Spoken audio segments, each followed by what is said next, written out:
Chapter 1. A Dark Street. It was the second month of the winter of 1446. I was returning home from work around 6 in the evening. The subway was very crowded. Recently, the people on the subway had become a bit strange. Long beards, rough appearances, angry looks. A man in a cream shirt, black pants, and brown shoes stood in front of me, glaring at me. I was busy with my phone. He had a relatively fresh wound on his right eyebrow. I saw hatred in his gray eyes. I tried my best to ignore him. Finally, I reached my destination and got off the subway. Luckily, he didn't follow. Some streaks had demonstrations, and I hoped I wouldn't encounter them. I had been feeling uneasy since morning.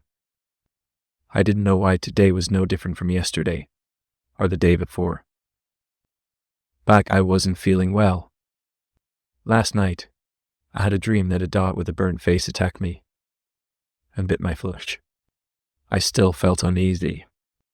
I usually don't dream much, and when I do, I don't think much about them. But this time, my mind was preoccupied. I kept telling myself since morning, calm down, Narmer. Relax, it's just a dream. That I couldn't. Seeing my family made me feel better. When I left in the morning, they were sleeping. My son Nan opened the door. He was small, and his hand just reached the handle. I hugged him, then put him down. Nan, hello, Dad Narmer. Narmer Khan, hello, my son. My dear, how are you? Nan, thank you. Narmer, oh, where is Mommy?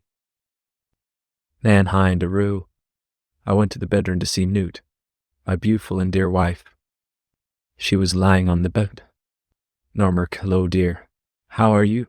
You try hello, honey. Welcome home. I'm fine. Just taking a break. But her voice was trembling and weak. Narmer Khan, shall we go to the physician, dear? Newt, no. I'll be fine if I rest. I think my blood pressure is low. Will you get the blood pressure monitor? I took her blood pressure. It was a bit low.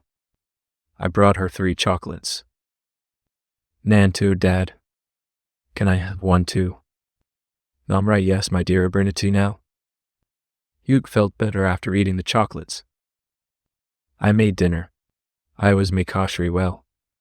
She ate well, but she still wasn't healthy. Nan had also noticed, and was very concerned. I brought his cars, and we played together. Newt still wasn't well. Narman, honey, I'll go get you some medicine. Newt, white, it's too late. I'll be fine if I rest. Narmer Koi, I'll be quick. I'll go to the pharmacy on the street. Newchan, thank you, dear. I got dressed and left. The pharmacy wasn't far. I bought a sheet of fever pills and a packet of vitamin C. I had only walked a few steps away from the pharmacy when the lights went out. The electricity in the neighborhood was out. It was nothing to worry about. To avoid falling, I turned on my phone's flashlight and started walking down the dark street. I was almost home when I saw the same young man from the subway. He was standing in front of me with a mocking smile. The same hatred I had seen earlier was in his eyes. I wanted to think it was just a coincidence, but it was hard. Everything in my head was moving at the speed of light. I didn't know him. What was wrong with him? Who was he? Suddenly, he started talking. He said, "You will die tonight, asshole." My brain understood his words, but it was as if I couldn't grasp their meaning. Suddenly, he pulled a gun from the back of his pants and pointed it at me. I could only say why. He said, "This is the order of Safin, of course. I'm happy that a scumbag like you will no longer be breathing on this earth," and laughed. It wasn't a giggle, but a sarcastic laugh. My brain was racing.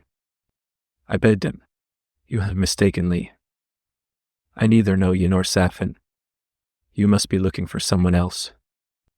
His answer shocked me like a bucket of cold water. He said, "No, Namr, I know you well," and pulled the trigger. The sound of the bullet split the darkness of the night, and my flesh as well. My blood covered the street. The man in the cream shirt turned his back on me, muttering, "Tonight is a good night to die." They didn't know that sometime later, he would be digging me to kill him. Until now, he is alive. At least he was alive the last time I asked how he was doing. Of course, just alive. I never showed mercy to my enemies.